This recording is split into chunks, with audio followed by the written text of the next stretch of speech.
Hey, what's up guys, welcome back to my YouTube channel MRIGANAYAN Vlogs. আজি নতুন এটা video আপোনালোকক লৈ আইছো। আজি ভিডিওটো ইমান বেছি মই নকওঁ, কিন্তু অলপ থুলমুলকে আপোনালোকক দুআষাৰমান কম আৰু আপোনালোকে মোৰ ভিডিওটো চাই যাব। আৰু মোৰ ভিডিওবিলাক যদি ভাল পায়, মোৰ আৰু অলপ অকমান আগবাঢ়াবলৈ অকমান চেষ্টা কৰিম মোৰ ভিডিওবিলাকৰ ভিডিওবিলাক আৰু যিমানটো পাৰো মই আপোনালোকক দি আহিছো ইমান যিমান কিটা পাইছো ভিডিও দিবলৈ অকমান চেষ্টা কৰিছো। নিজেও যিমানটো জানিছো আৰু শিকিছো তাৰ ওপৰত দিছো অকমান ভিডিওবিলাক আৰু এনে থুলমুলকে মানে দিছো যদিও পায় আপোনালোকে যদি আমোদজনক পাইছে বা কিবা এটা শিকিব পাৰিছে মোৰ পৰা, তেতিয়া হলে মই ভিডিওবিলাক আৰু অকমান আগবঢ়াই নিবলৈ অকমান চেষ্টা কৰিম। বিশেষ আজি মোৰ ভিডিওটো হৈছে যে আফ্ৰিকান সোয়াইন ফ্লু, মানে এটো বেমাৰ হৈছে গাহৰি বেমাৰ আৰু গাহৰিৰ লগতে মানুহৰলৈও অকমান এই বেমাৰটো অলপ আহে বুলি কয়। আৰু আমি ইয়াক মানে কিছুমান এটো বেমাৰ পৰা গাহৰি গিটা আৰু আমাৰ নিজৰ সুস্বাস্থ্য এটা আমি ভালকে ৰাখিব হলে তাত প্ৰথমতে আমি আমাৰ নিজৰ ফাৰ্মখন আমি প্ৰথম অৱস্থাত সাফ-চিকুণ আৰু গাহৰি গিটা মেইনটেইন কৰিব লাগিব। খোৱা বা আদি কৰি যিবোৰ লেতেৰা হয়, হগা মুতা যিবোৰ দানাৰ পাত্ৰবোৰ, হেবোৰ এভৰিথিং মানে সব আমি সাফ-চিকুণকে ৰাখিব লাগিব। আৰু বিশেষ ইয়াৰ লগতে যিটো আমি এতিয়া ফাৰ্মখন বনাই আছো, যিটো ঠাইডখৰটো আপোনাৰ ডেফিনেটলি মানে এনেকুৱা হ'ব লাগিব যাতে পানী আপোনালোকে যিটো মটৰ পানী, হেতু মটৰ পানী দি গুটে চাৰিওফালে যিমান দখৰলৈকে পায় সিমানটো অকমান সাফ-চিকুণকে ৰাখিব লাগে। আৰু বাইচিকৰিবিলাক অকমান মেইনটেইন কৰিব লাগিব। খোৱা খানাৰ যিটো আমি দানা দিওঁ তাত আপোনাৰ ধৰি লওক মানে চৰাই চিকৰটি বা আপোনাৰ কুকুৰা হাঁহ পাৰৰ পৰা আদি কৰি হেবোৰ দানা মুখ দিব নালাগিব। বাইচিকৰি মেইনটেইন কৰি পিনে দানাখিনি দিব লাগিব। যিমানটো পাৰো আমি হিমানে গাহৰি কিটা অকমান সাফ-চিকুণকে ৰাখিব লাগিব। আৰু সাফ-চিকুণকে ৰাখিলেহে আমাৰ এই গাহৰি যিটো বেমাৰ হৈ আছে এতিয়া আফ্ৰিকান সোয়াইন ফিভাৰ, আৰু তাক আমি সুৰক্ষিত কৰি ৰাখিব বেমাৰৰ পৰা সুৰক্ষিত কৰি ৰাখিবৰ কাৰণে এনেকে অকমান সাফ-চিকুণতা বজাই ৰাখিব লাগিব। আৰু ইয়াৰ লগতে গাহৰি গিটাৰ কিবা বেমাৰ হৈছে না হেবোৰ সিগনেলবিলাকো অকমান হেঁত চাই থাকিব লাগিব, যাতে হেঁত বেমাৰ আজাৰ হলে আমি তৎক্ষণাৎভাৱে আমি গম পাওঁ, যাতে হেঁত পানী লগা হওক, কাহ হওক বা ডায়েৰিয়া হওক, শৌচ পেছাৰ পৰা আদি কৰি এইবোৰ অকমান এই বেমাৰৰ সিজনটোত অকমান এহেঁতকো চকু কাণ ভাল ধৰণে আমি অকমান দায়িত্ববিলাক পালন কৰি থাকিব লাগিব। ইয়াৰ লগতে গাহৰিজনী মানে প্ৰতিটো ক্ষেত্ৰত কিবা এটা যাতে অসুবিধা সন্মুখীন হ'ব নালাগে সেইটো এটা চাব লাগিব। আৰু প্ৰতিটো ক্ষেত্ৰতে হেঁতক অকমান যিমানটো পাৰো আমি সুবিধা অনুযায়ী হেঁতৰ দৰৱ পাতিবিলাকো অকমান দি থাকিব লাগিব এহেঁতক। আৰু গাহৰিৰ লগতে মানুহলৈও যাতে বিয়পি নাহক সেই বেমাৰ আফ্ৰিকান সোয়াইন ফিভাৰটো, আৰু পৰিষ্কাৰ পৰিচ্ছন্নকে ৰাখি এহেঁতক সুৰক্ষিত কৰি ৰাখক আৰু নিজেও অকমান সুৰক্ষিত হৈ থাকক। লগতে আৰু গঁৰালটোত পটাছ মাৰিব পাৰে, আৰু নহলে ইয়াৰ মেডিচাইন আছে আৰু গোটেই স্প্ৰে কৰিব পৰা মেডিচাইন আছে। আৰু বিভিন্ন ধৰণৰ আজিকালি স্প্ৰে দৰৱবিলাকো ওলাইছে, মানে সাফ-চিকুণ কৰিব পৰা এটা পৰিৱেশ মানে সাফ-চিকুণতাৰ কাৰণে ইয়াৰ যিবোৰ মেডিচাইন পিক ফাৰ্মিঙৰ লগত ইউজ কৰিব পাৰি, সেইবিলাকো আপোনালোকে ইউজ কৰিব পাৰে। আৰু বিশেষত্ব এইটোৱে যে আফ্ৰিকান সোয়াইন ফ্লু ইয়াৰ কোনো ভেকচিন মানে এতিয়ালৈকে বিশেষ তেনেকে ওলোৱা নাই। আৰু তাৰ কাৰণে আমাৰ নিবনুৱা যিবোৰ আমি এখন ফাৰ্ম গঢ়ি তোলোতে আমাৰ যিমানটো কষ্ট হয়, সেই কষ্টখিনি আমিহে বুজো, মানে আমি নিজে বুজো যে এটা গাহৰি বেমাৰ হোৱাৰ পাছত ইটো গাহৰিলে বিয়পে আৰু ইটোৰ পৰা ইটোলে বিয়পি গোটেই ফাৰ্মখন নষ্ট হৈ পৰে।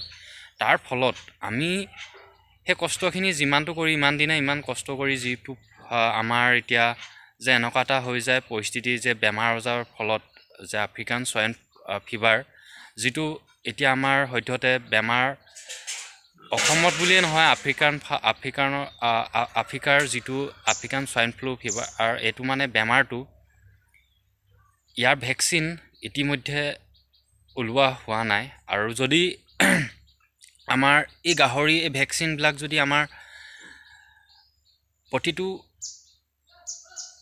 ষ্টেট আমাৰ যিবোৰ মানে আমি গাহৰি পিক ফাৰ্মিং কৰোঁ তাৰ যদি এই ভেকচিনটো আমাৰ যদি প্ৰতিটো বেমাৰৰ যদি ভেকচিন হয় বা পোৱা যায় তেতিয়াহ'লে আমাৰ নিবনুৱা আৰু এই কৃষকসকলৰ কাৰণে অকণমান সুবিধা হ'লহেঁতেন যে ইয়াৰ আমাৰ অকণমান উৎসাহটো থাকিলেহেঁতেন। কিন্তু প্ৰায় মই ফাৰ্মিংটো কৰিছোঁ কমৰ পৰা।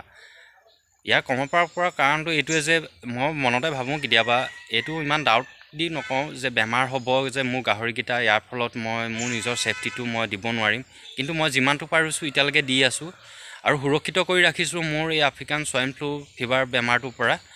আৰু ইয়াৰ লগতে মই যিমানটো পাৰিছোঁ এতিয়ালৈকে মোৰ গাহৰিকেইটা এতিয়া প্ৰায় 2 বছৰ হৈছে, কিন্তু একো এটা কণ্ডিশ্যন মোৰ আজিলৈকে বেয়া হোৱা নাই।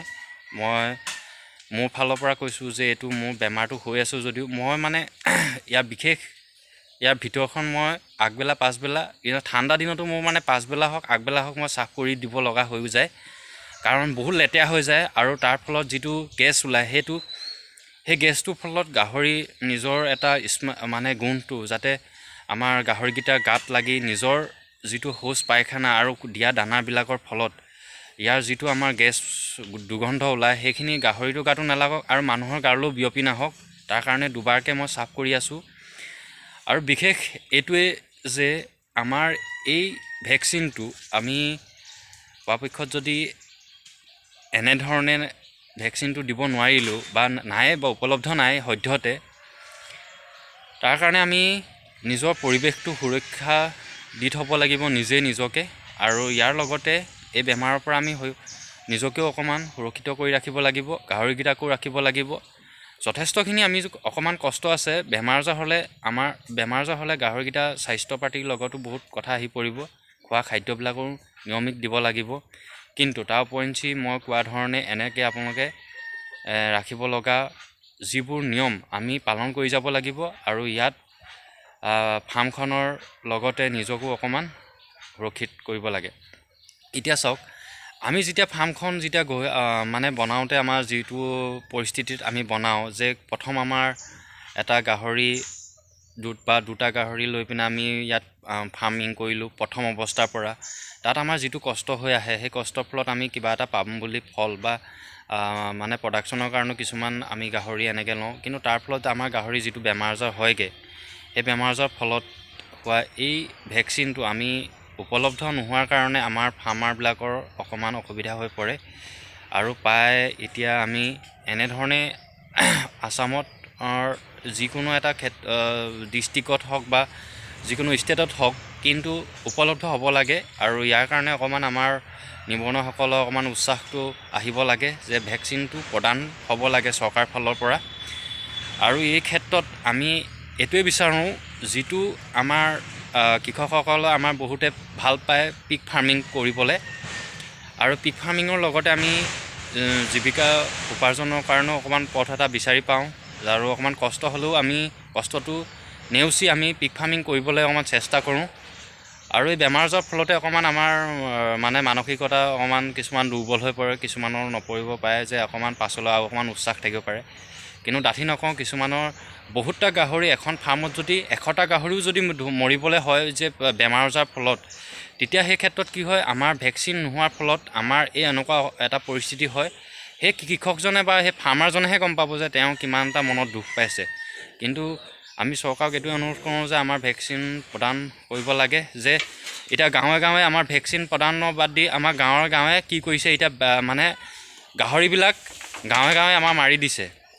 য'তে পাইছে য'তে গাহৰি আছে গাঁৱৰ এলেকাত ধৰি লৈছে, গাঁৱৰ গাহৰি ভেকচিন নহয়, এহেঁতি গাঁৱৰ গাহৰিবিলাকত এহেঁতি বেজী দি পিনে মাৰি দিয়া হৈছে। আৰু সেই চৰকাৰক এইটো অনুৰোধ জনাইছোঁ যে এইটো নকৰি আমাক এটা সুৰক্ষা দিয়ক, মানে যে এইটো আমাৰ গাহৰিবিলাকৰ আমাৰ ফাৰ্মাৰবিলাকৰ কাৰণে ভেকচিন প্ৰদান কৰক, যাতে গাঁৱে গৈ পিনে ভেকচিনৰ বল দি গাহৰি মৰা এই ছিষ্টেমটো অকণমান বেলেগ চেঞ্জ কৰি দিব লাগে। আৰু আমি বহুত কষ্ট কৰি পিনে এনেকৈ মানে বনোৱা হয় যে এটা গাহৰি হওক বা দুটা গাহৰি হওক, এইটো কথা নহয় যে ফাৰ্ম এখন গঢ় কৰি তুলিবলৈ বহুত এটা মানে কষ্ট কৰিব লগা হয় সেইকাৰণে মই এইটো অকণমান ভিডিঅ'টো আগবঢ়াই দিছোঁ ইয়াত আপোনালোকে মোৰ ভিডিঅ'টোত যদি সঁহাৰি পায় তেতিয়াহ'লে মোৰ ভিডিঅ'টো শ্বেয়াৰ কৰিব আৰু ইয়াৰ লগতে মোৰ ভিডিঅ'টো লাইক কমেণ্ট শ্বেয়াৰ ছাবস্ক্ৰাইব কৰি দিব নাপাহৰিব কাষত থকা বেল আইকনটো দবাই দিব ইয়াকে কৈ মোৰ ভিডিঅ'টো সামৰিছোঁ জয় অসম।